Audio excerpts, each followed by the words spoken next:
Vous pouvez être pertinent. Vous pouvez être fructueux. Vous pouvez avoir de l'impact. Les principes sont dans les Écritures. N'importe qui peut les appliquer. Ne restez pas assis à dire « Oh, j'aurais aimé naître avec une cuillère d'argent dans la bouche ». Non. Le père de celui qui est né avec une cuillère d'argent est né pauvre.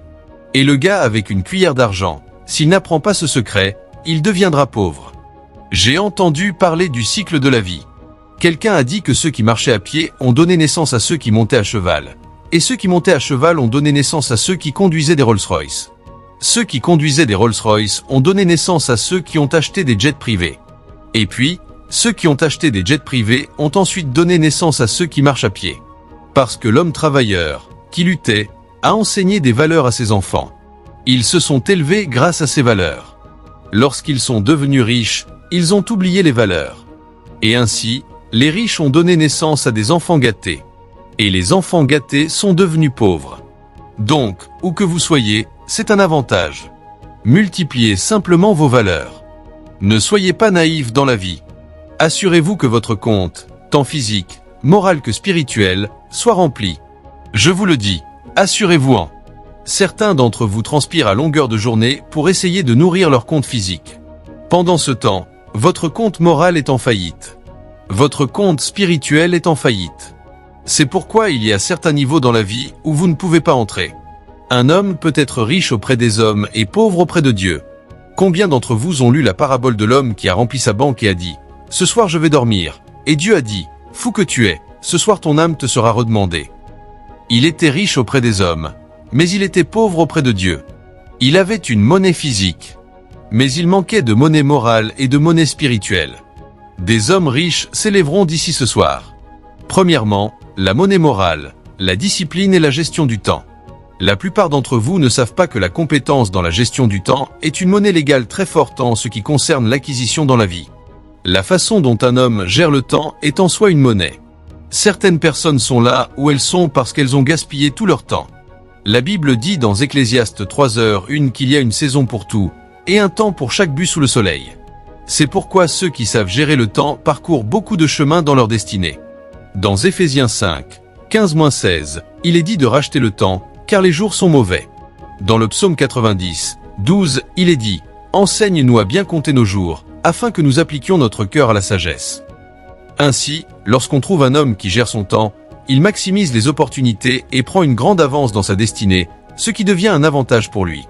Ce jeune homme est en classe de terminale avec ses camarades, mais en raison de la façon dont il a utilisé son temps, il est déjà comme un diplômé universitaire. Ainsi, au moment où ses camarades arrivent là où il se trouve 4 ans plus tard, il est déjà allé très loin. Et il se demande « Comment es-tu arrivé là ?» Il a acheté du temps grâce à la discipline de la gestion. Il l'a acheté. N'avez-vous pas entendu dire que 20 enfants ne jouent pas ensemble pendant 20 ans? La façon dont il gère le temps les séparera en différentes catégories dans la vie. Vous pouvez récupérer votre destinée grâce à la gestion du temps. L'unité de votre vie est calibrée en temps. C'est pourquoi, quand quelqu'un meurt, on peut dire exactement quel âge il avait. Cela signifie que chaque phase de sa vie était capturée, piégée, régulée. Donc, ce qu'il peut accomplir dans la vie est lié à ce qu'il fait de ses capsules de temps. Le temps en lui-même n'est pas la valeur. C'est la discipline et la compétence à le gérer qui constituent la valeur. Sinon, Mathusalem aurait été la personne la plus pertinente sur Terre. Beaucoup gaspillent le temps et la Bible nous avertit que si vous faites cela, vous souffrirez. Elle dit qu'un moment de relâchement ou de croisement des mains, un moment de sommeil, et la pauvreté vous surprendra comme un homme armé. Ainsi, un homme qui ne sait pas comment gérer son temps sera submergé. Il y a une place pour le combat spirituel. Il y a des gens qui font tout ce qu'ils ont à faire, mais qui sont attaqués. Ne vous inquiétez pas. C'est pourquoi ces monnaies ne sont pas les seules. Le sang de Jésus est aussi une monnaie. La foi est aussi une monnaie. De sorte que s'il y a un combat, vous pouvez sortir d'autres monnaies pour y faire face. Mais celles-ci sont les bases. En ce qui concerne la moralité, si vous gaspillez votre temps, vous n'êtes pas qualifié pour réclamer la grandeur. Comment maximiser le temps comme monnaie de la destinée? Numéro 1. Priez pour la sagesse.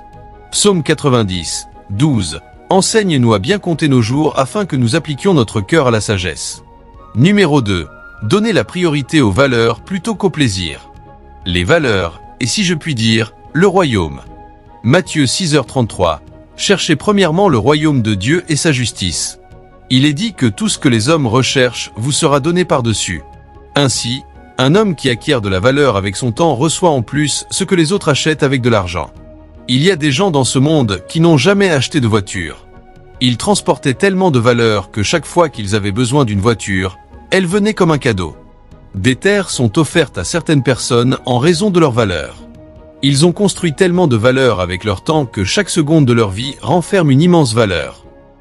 Ils peuvent se tenir quelque part, parler pendant 10 minutes, et on leur donne un terrain pour lequel quelqu'un d'autre économisera pendant 35 ans de travail pour l'acheter, à cause de la façon dont le temps a été géré. Parce que ce qui vous a amené ici, c'est ce que vous avez fait d'hier. Vous devez donc faire quelque chose d'aujourd'hui pour être au bon endroit demain. Ne gaspillez pas aujourd'hui à glorifier les réalisations d'hier.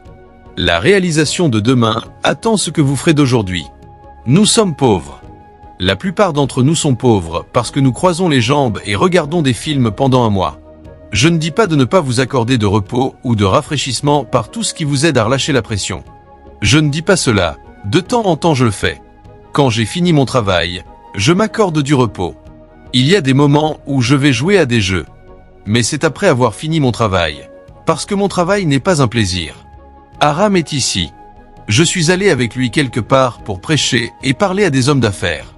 Parfois, nous entrons encore dans le système du monde pour apporter le gouvernement de Dieu. Le frère est chrétien. J'y suis allé. Il donnait aux gens environ 30 ou 40 minutes. Quand je suis arrivé, j'ai dit que je respecterais le temps. Ils ont dit, pas question. Parlez jusqu'à ce que vous soyez fatigué. Pendant ce temps, le gars qui parlait avant que j'arrive, il lui faisait des signes et lui envoyait des petits papiers. Ne restez pas allongé dans votre chambre à regarder des films pendant 2 semaines. Vous gaspillez votre destinée. N'allez pas à des fêtes d'anniversaire où vous n'êtes pas invité. Ce n'est pas à tous les mariages qu'il faut assister. Asseyez-vous, rachetez le temps. Les jours sont mauvais, sinon vous passerez toute votre vie, 35 ans, et toute votre richesse se résumera à un terrain et une maison. J'y suis allé, j'ai parlé pendant environ 55 minutes. J'ai posé le micro. Il criait de continuer. J'ai dit, j'ai fini. Quand j'ai terminé, le lendemain, ils m'ont envoyé un terrain avec un titre de propriété et tout ce qui va avec. Je n'ai même pas encore le temps d'aller le voir. J'ai dit au secrétaire, garde-le dans les archives où tu stockes les documents de terrain. Rachetez le temps. Numéro 1. Priez pour la sagesse. Psaume 90, 12. Numéro 2. Rachetez le temps. Ne gaspillez pas les opportunités. Vous ne serez pas sur terre pour toujours. Priorisez les valeurs à chaque instant. Recherchez la valeur et achetez-la. Numéro 4. Déléguez les responsabilités en autonomisant les autres. Exode 18, 17-23 et Nombre 11, 16-17, 24-30. Moïse a établi 70 anciens. Parce qu'il y a un niveau que vous atteignez où gérer vos propres réalisations devient une distraction. Ce que Dieu fait, c'est qu'à mesure que vous grandissez, d'autres personnes trouvent leur destinée au sein de votre destinée. Alors vous déléguez. Ne faites pas tout. Si vous commencez à tout faire, vous commencez à perdre du temps et vous allez bientôt vous effondrer. Regardez ce service de culte. Il y a environ 8 segments. Je n'en gère qu'un seul, qui est la parole. Je ne m'occupe pas des offrandes. Je ne m'occupe pas de la louange. Je ne m'occupe pas des annonces. D'autres font cela pour que nous puissions continuellement être efficaces. Aujourd'hui seulement, nous avons eu un service dans plus de 10 nations. Au moment où je vous parle, dans plus de 8 nations, ce même service est en cours. Je ne peux pas être partout. C'est de la gestion du temps, car votre capacité à gérer le temps efficacement est une monnaie. Vous achèterez l'avenir avec elle. Vous gagnerez du terrain avec elle. La monnaie du royaume de l'esprit, ce sont les dons et les talents. Il y a beaucoup de choses que vous pouvez acheter avec votre don. Quand vous trouvez un homme doué, même l'ennemi oublie parfois qu'il est son ennemi. Les choses pour lesquelles les gens économisent de l'argent pour les acheter, d'autres les donnent aux hommes doués et ils sont heureux si ces personnes les reçoivent avec appréciation. Parfois, je regarde la puissance des dons. Cela me semble être une force d'attraction. Les gens ne peuvent même pas se contenir lorsqu'ils se tiennent devant une personne douée. Et cela ne concerne pas seulement le royaume. Certains d'entre vous ici qui êtes chrétiens, vous savez que vous ne devriez rien avoir à faire avec les ténèbres. Mais certaines personnes du monde sont trop douées pour que vous puissiez les ignorer. Votre consécration n'a pas atteint le niveau de les éviter. Ainsi, lorsque vous voyez des artistes séculiers sous l'effet de la marijuana, qui sont hautement immoraux, lorsqu'ils apparaissent, les chrétiens luttent encore pour prendre des selfies avec eux, tout excités. Certains d'entre vous vont à des programmes où ils profanent les choses spirituelles. Mais le don que ces hommes ont est si grand que vous agissez comme si vous n'aviez rien entendu. Un comédien imite le parler en langue, tournant cela en dérision. Vous savez que votre esprit est attristé, mais les 5 secondes suivantes, il fait une autre blague. Vous sautez, vous commencez à rire. À la fin de l'événement, vous allez lui faire un câlin pour prendre un selfie. Vous ne voulez même pas l'offenser en lui disant de ne plus refaire cette chose. Le pouvoir du don. La Bible dit dans Proverbe 18h16, « Les dons d'un homme lui élargissent la voie et lui donnent accès auprès des grands. » Si vous voulez avoir accès à un royaume avancé et faire tout ce qu'une personne prospère et percutante fait, l'une des monnaies avec lesquelles vous ne pouvez pas plaisanter est celle de vos dons. Pour certains d'entre nous, nos dons sont si émoussés que même lorsque nous essayons de les utiliser, nous-mêmes ne sommes pas impressionnés. Pendant ce temps, le croyant sous-estime son don. Il le banalise. Il ne se souvient même pas qu'il en a un. Certains d'entre vous assis là, si vous chantiez, en 5 secondes votre voix changerait l'atmosphère. Mais vous n'avez jamais chanté. Vous êtes enseignant depuis 15 ans, allant travailler chaque jour en chantant des comptines, ou fonctionnaire depuis 25 ans. Vous avez été promu 4 fois. Je ne méprise pas la fonction publique. Ne vous méprenez pas. Il y a des gens dont l'appel est dans la fonction publique. C'est là que Dieu les a envoyés parce que nous y avons besoin d'hommes d'intégrité. Mais je dis que si Dieu ne vous y a pas envoyé, constituez votre capital et partez. Constituez votre capital et allez-vous-en. J'étais enseignant, monsieur. Chef du département de chimie. Chef du département de mathématiques à un moment donné. Devinez quoi? Quand le don est devenu aiguisé et que les nations ont commencé à appeler, j'ai dû enlever la blouse de laboratoire parce que lorsque j'ai vérifié le ciel, ce n'était pas là qu'on m'avait envoyé. Si j'y avais été envoyé, je serais devenu professeur. Mais quand j'ai vérifié le ciel, ils ne m'ont pas envoyé là-bas. Et j'ai dit, pourquoi devrais-je porter une blouse de laboratoire tous les jours? Par d'ici. Aiguisez votre don, car votre langue est un équipement d'1 million de dollars. Vous ne le savez pas. Vous n'avez pas encore découvert que l'une des choses les plus chères sur Terre est cet organe rouge dans votre bouche. Cette langue. Si vous aiguisez votre esprit, 10 personnes peuvent raconter la même histoire, mais dès que vous la racontez, vous partagez simplement l'histoire et ils se demandent « J'ai déjà entendu cette histoire, comment l'as-tu racontée ainsi ?» Quelque chose est sur votre langue. Cela s'appelle un don. Pour certains d'entre vous, vos longues jambes sont faites pour le sprint, et pour d'autres, cette jambe courte est faite pour contrôler le ballon. Ne méprisez pas votre don. Vous le faites à vos dépens. Les hommes doués mendient l'accès là où ils devraient être célébrés. Lorsqu'ils m'ont invité il y a 5 ans à aller à Akbor, je suis arrivé et ils ont déroulé le tapis rouge jusqu'à la rue. En fait, quand nous entrions dans la ville, il y avait un convoi de voitures qui attendait parce que je venais d'une ville voisine. Les voitures attendaient et pendant qu'on me conduisait, je reconnaissais certaines des routes où je prenais le bus il y a 15 ans en tant que jeune coopérant en difficulté. Quand ils m'ont amené dans cette rue, je me suis tenu comme ça, ils ont mis un tapis rouge. Je connais cette rue. Un jour, je venais de Wari en passant par Abraka, mon argent était fini. C'est dans cette rue qu'un miracle s'est produit. Quelqu'un m'a envoyé 17 000 depuis Kano et j'ai reçu l'alerte. Donc je connais cette route. Devinez quoi? L'église était dans cette rue. Quand je suis descendu de voiture, j'ai vu le tapis rouge. Je suis entré. Tout le monde s'est levé pour m'acclamer. Les larmes ont failli couler. Cette même route, il y a 15 ans, j'avais besoin de mendier. Mais maintenant, quelque chose est venu sur moi. Cette même route. Quand votre don s'est aiguisé, les endroits où vous étiez méprisés, vous y serez honorés. Comment Joseph a-t-il quitté la prison? Cette même prison où Joseph est resté pendant 2 ans, un moment est venu où des requêtes du roi sont arrivées. Es-tu Joseph? Il a dit, c'est moi. Qu'avait-il? La capacité d'interpréter les rêves. Les temps étaient durs. Il a gardé son don. Ce qui a ouvert la porte, c'est l'interprétation du rêve. Vous savez qu'en prison, il aurait dû être déprimé. Que nulle dépression ne vous fasse cacher votre don. C'est au moment le plus bas que le don devient le plus stratégique. Le gars a interprété le rêve dans la prison. C'est de là que les envoyés sont venus de la salle du trône. Le roi te désire. La Bible dit jusqu'au temps où sa parole s'accomplit, la parole de l'Éternel l'éprouva. Le roi envoya le délivrer, le dominateur des peuples le mit en liberté. Il le présenta comme seigneur de sa maison et gouverneur de tous ses biens, pour enchaîner ses princes à son gré et enseigner la sagesse à ses anciens. Et si Joseph avait oublié comment interpréter les rêves? Et si Joseph était en prison et qu'on disait que 2 personnes avaient rêvé et qu'il avait dit « Allez, ne me dérangez pas. Qui parle de rêve ici? Y a-t-il des rêves en prison? Il serait mort là-bas. Tout don que vous avez, au nom de Jésus, que la grâce pour l'aiguiser et le propager repose sur vous maintenant. Si on vous demande maintenant quels sont les 2 dons prédominants dans votre vie, certains d'entre vous ne les connaissent même pas.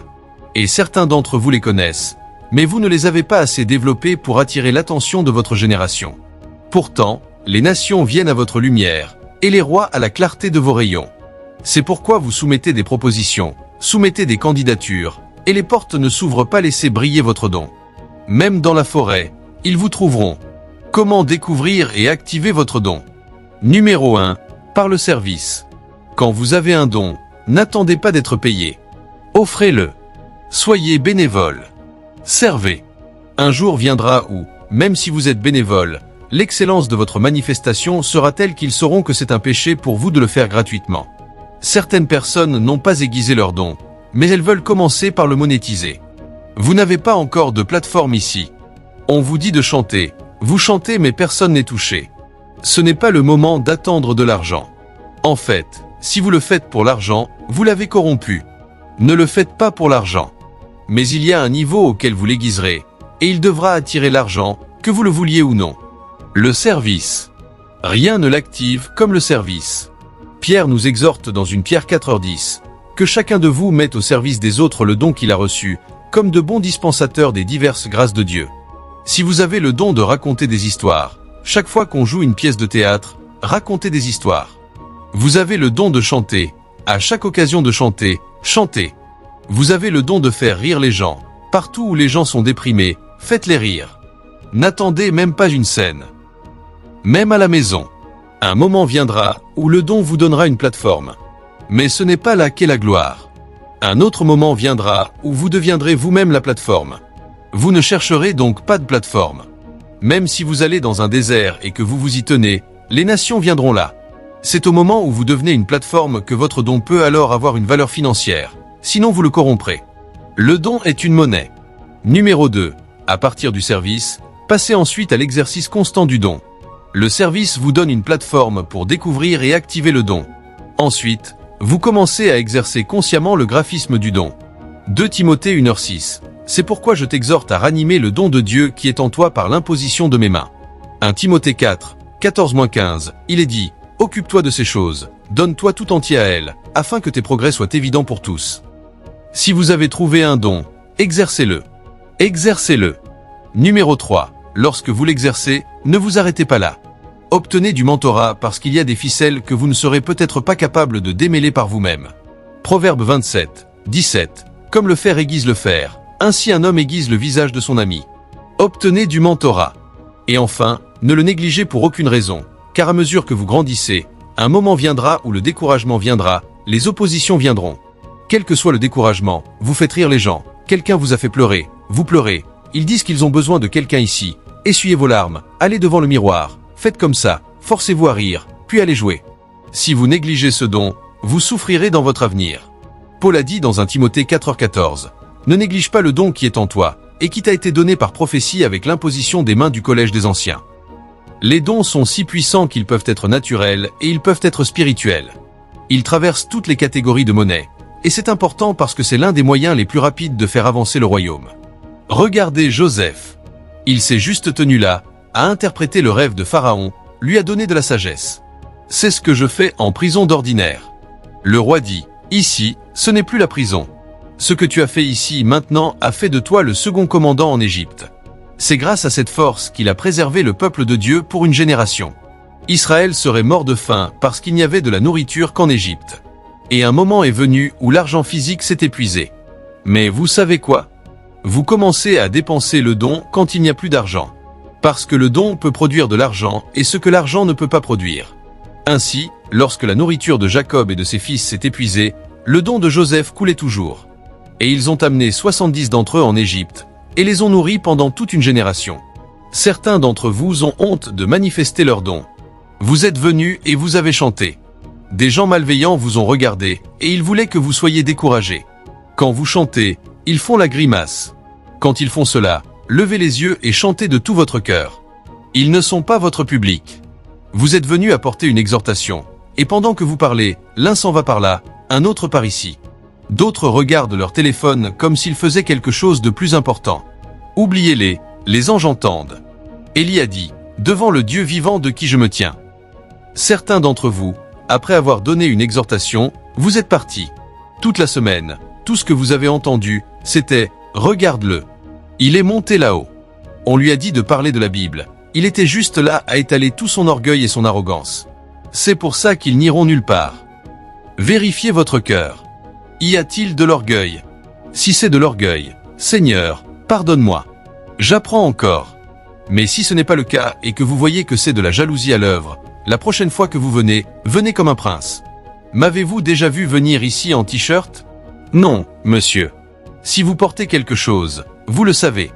Et si je choisis de venir en t-shirt, le don lui-même l'éclipsera. Aiguisez-le. Exercez-le. Ne le négligez pas. Cela vous changera. Monsieur, certains d'entre vous sont ici maintenant parce que 2 personnes se sont levées il y a 10 ans et vous ont calomnié lorsque vous vous êtes manifesté, et vous avez laissé cette flèche s'implanter et rester. Aujourd'hui, ils ne sont plus là, mais cette flèche vous a mis à terre. Je me tiens ici en tant que prophète au nom de Jésus. Tout ce qui a éteint votre don, je lui commande de sortir de vous. S'il vous plaît, asseyez-vous. Numéro 3, les monnaies physiques. Au moment où je parle, certains d'entre vous voyagent vers l'endroit où on leur a tiré dessus avec des flèches et des dagues. Qui sait? À l'heure qu'il est, vous devriez être en train d'interviewer des gens. Votre plateforme devrait être aussi grande que CNN.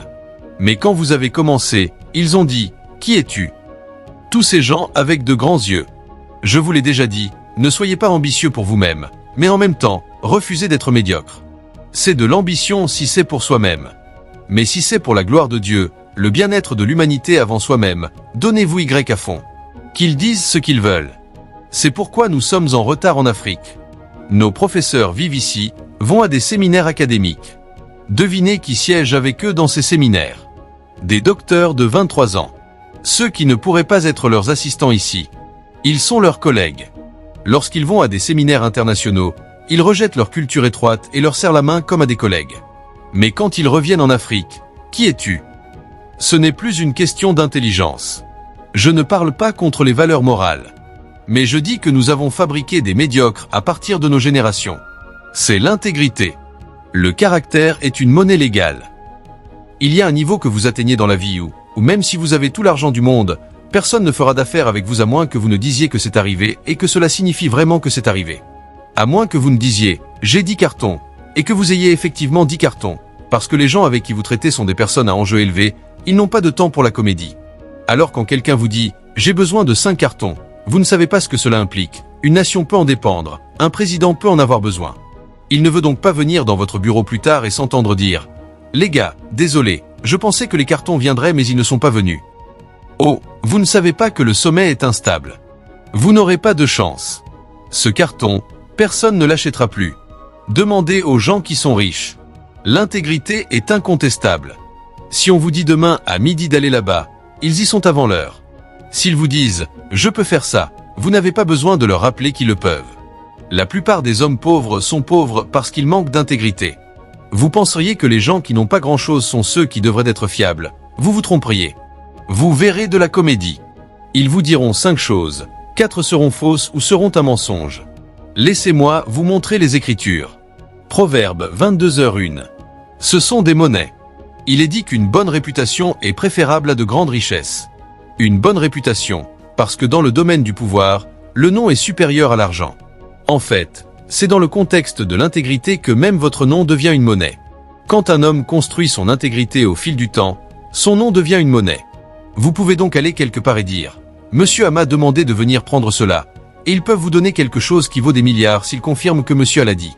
Je parlais avec un ami la semaine dernière. Ils étaient engagés dans un projet immobilier, et ils allaient avoir besoin d'acheter des choses pour le développement.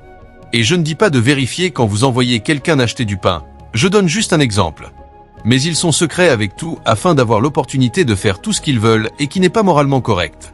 Lorsque vous êtes transparent, même si votre intégrité n'a pas encore grandi, il vous sera difficile de faire des compromis. Numéro 4. Développez le caractère de dire non aux pots de vin et aux cadeaux destinés à persuader. Si quelqu'un vous donne quelque chose et que vous soupçonnez une arrière-pensée, rejetez-le. Entraînez-vous ainsi. Ne recevez pas de cadeaux qui influencent les gens et ne recevez pas de pots de vin. Votre intégrité restera intacte. Parce que lorsque vous commencez à accepter des cadeaux sans savoir pourquoi ils viennent, il n'y a aucune justification à cela. Un jour, ce cadeau vous piégera, car la même personne reviendra en disant qu'elle a fait ceci ou cela pour vous. Dès lors, pourquoi diriez-vous non? C'est l'une des choses qui a poussé beaucoup de jeunes femmes à faire des compromis. Un oncle est venu vous donner une carte de recharge. Un oncle est venu vous donner un téléphone. Un oncle est venu vous acheter une robe. Et puis, un jour, cet oncle dit qu'il y a une fête et vous demande de venir. Vous ne savez pas comment dire non parce que vous avez cédé en acceptant ces choses. Exode 23h08, Proverbe 10h09, dites non aux pots de vin. Apprenez à dire non aux cadeaux qui viennent avec des arrière-pensées. Vous ne prendrez point de présents, car les présents aveuglent ceux qui ont les yeux ouverts et pervertissent les paroles des justes.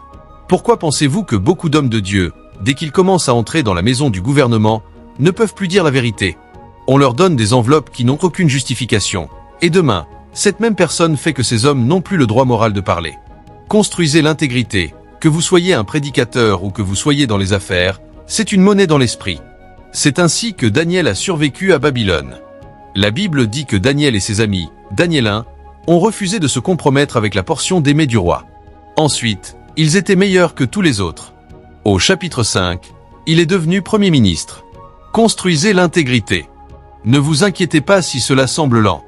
Vous y arriverez, et vous y arriverez de manière grandiose. Ceux qui prennent des pots de vin et prennent des raccourcis sont disgraciés trop tôt. Ces monnaies, je les mentionne et je vous enseigne comment les obtenir afin que votre vie soit fructueuse et percutante par tous les moyens. Ce sont des vérités bibliques. Après les monnaies morales, il y a les relations stratégiques, ou ce que nous appelons les relations d'alliance. Il y a des personnes que, si vous les avez dans votre vie, elles peuvent vous faire avancer de plusieurs décennies par leur simple présence. En fait, elles le savent. Avez-vous lu l'histoire de l'eau? Dieu n'a jamais parlé à l'eau, mais l'eau était aussi puissant qu'Abraham parce qu'il était en partenariat avec Abraham. C'est pourquoi vous devez faire attention à savoir qui Dieu vous a envoyé ou à qui Dieu vous a envoyé. Vous pouvez vous quereller avec tout le monde, mais pas avec celui que Dieu vous a envoyé ou sous l'autorité de qui Dieu vous a placé. Si vous commettez cette erreur, vous verrez votre vie dériver vers le néant. Ce même Lot qui était si riche comme Abraham au point que leurs serviteurs se disputaient, un moment est venu où la relation a été rompue. Lot a quitté la ville avec 2 de ses filles, réduit à rien, et même ces 2 filles ont commis une abomination qui les a effacées du plan de Dieu. S'il vous plaît, faites attention à ne pas laisser la fierté saboter les relations d'alliance. C'est une monnaie. Ecclésiaste 4, 9-10, la Bible dit « 2 valent mieux qu'un ». Pourquoi? Parce qu'ils retirent un bon salaire de leur travail. 2 valent mieux qu'un. La Bible dit dans Proverbe 18h24, « Celui qui a beaucoup d'amis les a pour son malheur, mais il était l'ami qui est plus attaché qu'un frère, la relation d'alliance. » Certains d'entre nous sont ici aujourd'hui parce que les personnes qui devaient nous soutenir quand nous sommes tombés, nous les avons coupées de nos vies. Les personnes qui devaient apporter de la sagesse dans nos vies lorsque nous étions sur le point de prendre des décisions stratégiques, nous les avons coupées de nos vies. Les personnes qui devaient croire en nos rêves et investir pour notre envol, nous les avons coupées de nos vies. Les personnes qui devaient porter nos fardeaux avec nous, nous les avons coupées de nos vies. Et ainsi, tout a commencé soudainement à nous submerger. Comment construisez-vous cette monnaie appelée relation d'alliance? Numéro 1. Développez la compétence. Aucune personne formidable ne veut s'associer avec un médiocre. Les nations viennent à votre lumière, et les rois à quoi? À la clarté de vos rayons. Si vous ne brillez pas, certaines personnes ne peuvent pas entrer dans votre espace. Lorsque vous commencez à développer de la compétence, de la dextérité, de l'expertise, des valeurs, soudainement des personnes incroyables commencent à s'intéresser à vous. Des gens qui ne sont pas de votre catégorie. Ils veulent être autour de vous. Ils veulent vous soutenir. Ne courtisez donc pas les relations, construisez la compétence. Il y a des gens qui n'ont aucune compétence et qui mendient partout en essayant de s'associer avec tout le monde. Quoi qu'ils disent, même si ce n'est pas drôle, vous riez. Ne vous tuez pas à la tâche. Ils vont quelque part où ils ne vous ont pas inclus. Vous avez rejoint le convoi partout. Vous savez ce qui se passe? Ils vont commencer à être irrités par vous, parce que les hommes n'ont pas la capacité d'aimer sans valeur. Personne. Même ces relations dans lesquelles nous entrons et où nous disons que nous aimons inconditionnellement, ce sont des histoires. Ne soyez pas naïve. Laissez cet homme dire qu'il vous aime inconditionnellement. Vous rêvez. N'ayez pas de caractère. Et laissez-moi entendre cette sœur ou cet homme dire qu'il aime inconditionnellement. Seul Dieu peut aimer inconditionnellement. Développez donc l'expertise. Développez la compétence. Vous remarquerez que lorsque les gens s'attacheront à vous, il y aura quelque chose dans votre vie qui attirera l'attention. Ainsi, chaque fois qu'ils plaisanteront avec vous, ils en viendront à cette chose. Que ce soit votre beauté, votre métier, votre talent ou votre compétence, ils vous appelleront et vous salueront, puis ils iront vers ce domaine. Cela signifie que lorsque cette chose n'est plus là, la plaisanterie mourra. Développez la compétence. Construisez de la valeur. Personne n'aime juste votre visage. Je sais que vous taillez votre barbe chaque semaine pour avoir l'air élégant. Mais si vous perdez de la valeur, votre barbe aura beau être bien taillée, personne ne se souciera de vous. N'avez-vous pas vu certaines jeunes filles avec des cils longs comme ceux-ci, et des ongles comme des fourches de jardin? Elles bougent avec leurs doigts. Vous voyez le frère, la ligne de sa barbe est nette comme l'équateur. Il s'approche ensuite avec l'hypothèse qu'il y a de la valeur, puis après une semaine, il dit des sottises. Il y a un besoin à combler, pas d'argent. Il y a besoin d'une direction, aucune sagesse. C'est la seule barbe que vous avez? Allez raser cela. Vous voulez construire une relation stratégique? Aimez sincèrement. Les compétences des gens, leur expertise, leurs dons peuvent attirer. Mais quand vous apprenez à connaître les gens, aimez-les pour ce qu'ils sont. Parce qu'un moment viendra où ils vérifieront votre engagement. Et lorsqu'ils découvriront que vous n'êtes là que pour ce qu'ils possèdent, ils vous verront comme un profiteur. Cet amour deviendra de la haine. C'est pourquoi la Bible dit dans Proverbe 17h17, « L'ami aime en tout temps, et dans le malheur il se montre un frère. » Aimez les gens pour ce qu'ils sont. Vous seriez un hypocrite de dire que vous ne vous souciez pas de ce qu'ils ont. Ce qu'ils ont peut vous attirer, mais quand vous venez, construisez des relations authentiques. Personne ne veut être utilisé. Dès que les gens découvrent que vous les utilisez, ils vous expulsent. Et croyez-moi, si vous êtes perspicace, vous découvrirez que plus de 70% des gens autour de vous sont là pour ce que vous avez. Tous sont venus pour ce que vous avez. Mais certains resteront pour ce que vous êtes. Même Jésus, vous pensez que Pierre et les autres l'ont juste suivi comme ça? L'homme a dit, allez vers le large. Ils ont attrapé du poisson au point que le filet se rompait. Ils avaient travaillé toute la nuit sans rien prendre. Qu'avez-vous, monsieur? Il a dit, suivez-moi, je vous ferai pêcheur d'hommes. Pourquoi pas?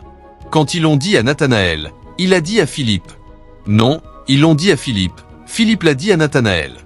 Il est venu, un juif en qui il n'y a point de fraude.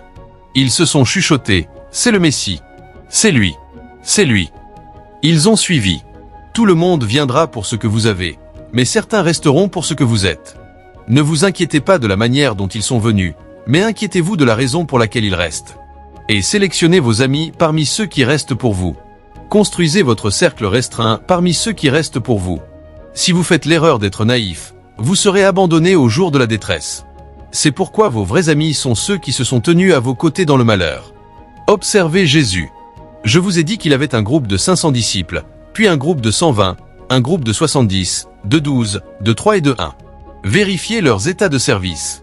Les 120 l'ont vu quand il est ressuscité. Les 12 ont obéi à ses instructions quand il était dans la tombe. Restez à Jérusalem. Ils n'étaient plus là, et ils ont quand même obéi. Ce sont eux qui ont reçu le Saint-Esprit. Les 70 étaient ceux qui pouvaient quitter leur emploi, quitter leurs affaires, et aller parler pour lui. On les envoyait en mission. Les 12 sont morts pour lui. Les 3 sont ceux qui pouvaient garder des secrets. Il est allé sur le mont de la Transfiguration et a dit « Ne le dites à personne ». Ils l'ont gardé, malgré l'envie de parler. Le maître aurait été en colère. Et celui-là, m'aimes-tu plus que ne le font ceux-ci? Seigneur, tu sais que je t'aime. Ne évaluez pas les gens sans valeur.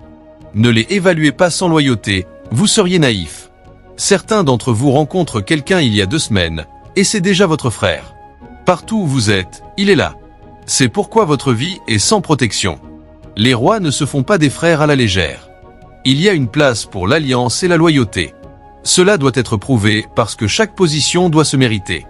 La mère de Jacques et Jean a dit, « Dans ton royaume, que mon fils s'asseye à ta gauche et l'autre à ta droite. » Jésus a dit, « Ce n'est pas un cadeau. Peuvent-ils boire de la coupe de souffrance que je vais boire? » Ces places se méritent. Si votre vie n'a pas de place que les gens doivent mériter, cela signifie que vous n'avez pas de vie. Et numéro 4, vous devez faire preuve de loyauté. Ne soyez pas un ami des beaux jours. Vous n'êtes là que lorsqu'il y a des ressources à partager, et au jour de la détresse, vous disparaissez. Quand le problème est fini et que vous entendez qu'une autre bonne nouvelle est arrivée, vous réapparaissez en souriant, agissant comme si vous étiez là hier. Ah, tu n'étais pas là hier. La porte n'est pas ouverte aujourd'hui. La Bible dit dans Proverbe 20h6, « Beaucoup de gens proclament leur bonté, mais un homme fidèle, qui le trouvera ?» Ce que cela signifie, c'est que si vous en trouvez un, gardez-le ou gardez-la, car les gens fidèles sont rares. Vous voulez des relations authentiques ? Ayez de l'expertise, ayez de la compétence, aimez sincèrement, honorez ces relations et faites preuve de loyauté. Dans le malheur, tenez bon avant d'appeler quelqu'un votre ami. Vérifiez votre cœur. Si ce gars a un problème, est-ce que je me tiendrai à ses côtés ? S'il a des défis, est-ce que je porterai ses fardeaux ?